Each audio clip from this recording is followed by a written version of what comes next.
रसूलों के अमाल। दूसरा बाब, पाक रूह का नजूल। जब ईद पेंटिकोस्त का दिन आया तो वो सब एक जगह जमा थे कि यकायक आसमान से ऐसी आवाज आई जैसे जोर की आंधी का सन्नाटा होता है, और उससे सारा घर जहां वो बैठे थे गूंज गया, और उन्हें आग के शोले की सी फटती हुई जबानें दिखाई दी, और उनमें से हर एक पर आ ठहरी, और वो सब रुल कुद्स से भर गए और गैर जबानी बोलने लगे, जिस तरह रूह ने उन्हें बोलने की ताकत बख्शी। और हर कौम में से जो आसमान के तले है खुदा तरस यहूदी यरूशलेम में रहते थे। जब ये आवाज आई तो भीड़ लग गई और लोग दंग हो गए, क्योंकि हर एक को यही सुनाई देता था कि ये मेरी ही बोली बोल रहे हैं। और सब हैरान और मुताजिब होकर कहने लगे, देखो, ये बोलने वाले क्या सब गलीली नहीं? फिर क्यों कर हम में से हर एक अपने अपने वतन की बोली सुनता है? हालांकि हम पार्थी और मादी और इलामी और मसूपितामिया और यहूदिया और कपदुकिया और पिंतुस और आसिया और फरूगिया और पंफिलिया और मिस्र और लिब्वा के इलाके के रहने वाले हैं, जो करीने की तरफ है, और रूमी मुसाफिर खा यहूदी खा उनके मुरीद और करीती और अरब हैं, मगर अपनी अपनी जबान में उनसे खुदा के बड़े बड़े कामों का बयान सुनते हैं। और सब हैरान हुए और घबरा कर एक दूसरे से कहने लगे कि ये क्या हुआ चाहता है, और बाज ने ठट्ठा करके कहा कि ये तो ताजा मै के नशे में है। पतरस का पैगाम। लेकिन पतरस उन 11 के साथ खड़ा हुआ और अपनी आवाज बुलंद करके लोगों से कहा कि ऐ यहूदियों और ऐ यरूशलेम के सब रहने वालों, ये जान लो और कान लगाकर मेरी बातें सुनो कि जैसा तुम समझते हो ये नशे में नहीं, क्योंकि अभी तो पहर ही दिन चढ़ा है, बल्कि ये वो बात है जो योएल नबी की मार्फत कही गई है कि खुदा फरमाता है कि आखिरी दिनों में ऐसा होगा कि मैं अपनी रूह में से हर बशर पर डालूंगा, और तुम्हारे बेटे और तुम्हारी बेटियां नबूवत करेंगी, और तुम्हारे जवान रोया और तुम्हारे बुढ़े ख्वाब देखेंगे। बल्कि मैं अपने बंदों और अपनी बंदियों पर भी उन दिनों में अपनी रूह में से डालूंगा, और वो नबूवत करेंगी। और मैं ऊपर आसमान पर अजीब काम और नीचे जमीन पर निशानियां, यानी खून और आग और धुएं का बादल दिखाऊंगा। सूरज तारीक और चांद खून हो जाएगा, पेशतर इससे कि खुदावंद का अजीम और जलील दिन आए। और यूं होगा कि जो कोई खुदावंद का नाम लेगा निजात पाएगा। ऐ इस्राएलियों, ये बातें सुनो कि यीशु नासरी एक शख्स था जिसका खुदा की तरफ से होना तुम पर उन मौजज़ों और अजीब कामों और निशानों से साबित हुआ जो खुदा ने उसकी मार्फत तुम में दिखाए,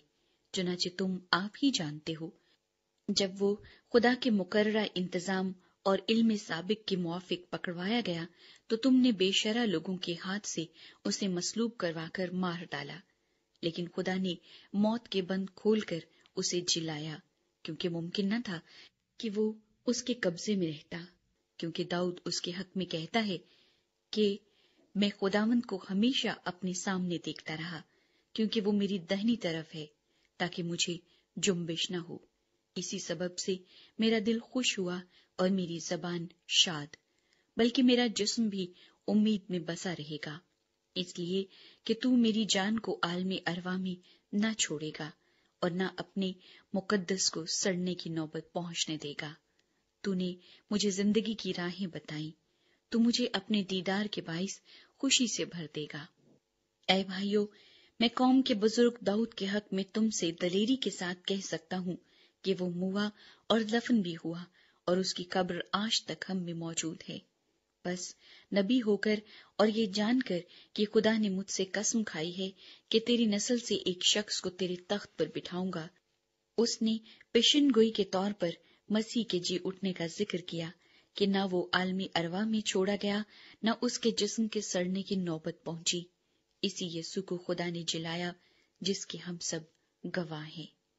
बस खुदा के दाहिने हाथ से सरबुलंद होकर और बाप से वो रुल कुद्स हासिल करके जिसका वादा किया गया था, उसने ये नाजिल किया जो तुम देखते और सुनते हो। क्योंकि दाऊद तो आसमान पर नहीं चढ़ा, لیکن وہ خود کہتا ہے کہ خداوند نے میرے خداوند سے کہا، میری داہنی طرف بیٹھ،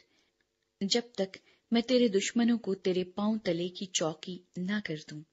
بس اسرائیل کا سارا گھرانہ یقین جان لے کہ خدا نے اسی یسوع کو جسے تم نے مصلوب کیا، خداوند بھی کیا اور مسیح بھی۔ جب انہوں نے یہ سنا تو ان کے دلوں پر چوٹ لگی، اور پطرس اور باقی رسولوں سے کہا کہ اے بھائیو، ہم کیا کریں؟ پطرس نے ان سے کہا کہ توبہ کرو اور تم میں سے ہر ایک اپنے گناہوں کی معافی کے لیے یسوع مسیح کے نام پر بپتسمہ لے تو تم روح القدس انعام میں پاؤ گے، اس لیے کہ یہ وعدہ تم اور تمہاری اولاد اور ان سب دور کے لوگوں سے بھی ہے جن کو خداوند ہمارا خدا اپنے پاس بلائے گا۔ اور اس نے اور بہت سی باتیں جتا جتا کر انہیں یہ نصیحت کی کہ اپنے آپ کو اس ٹیڑھی قوم سے بچاؤ۔ بس جن لوگوں نے اس کا کلام قبول کیا انہوں نے بپتسمہ لیا، اور اسی روز 3000 آدمیوں کے قریب ان میں مل گئے، اور یہ رسولوں سے تعلیم پانے اور رفاقت رکھنے میں اور روٹی توڑنے اور دعا کرنے میں مشغول رہے۔ ایمانداروں کا طرز زندگی۔ اور ہر شخص پر خوف چھا گیا، اور بہت سے عجیب کام اور نشان رسولوں کے ذریعے سے ظاہر ہوتے تھے، اور جو ایمان لائے تھے وہ سب ایک جگہ رہتے تھے اور سب چیزوں میں شریک تھے، اور اپنا مال و اسباب بیچ بیچ کر ہر ایک کی ضرورت کے موافق سب کو بانٹ دیا کرتے تھے، اور ہر روز ایک دل ہو کر ہیکل میں جمع ہوا کرتے، اور گھروں میں روٹی توڑ کر خوشی اور سادہ دلی سے کھانا کھایا کرتے تھے، اور خدا کی حمد کرتے اور سب لوگوں کو عزیز تھے، اور جو نجات پاتے تھے ان کو خداوند ہر روز ان میں ملا دیتا تھا۔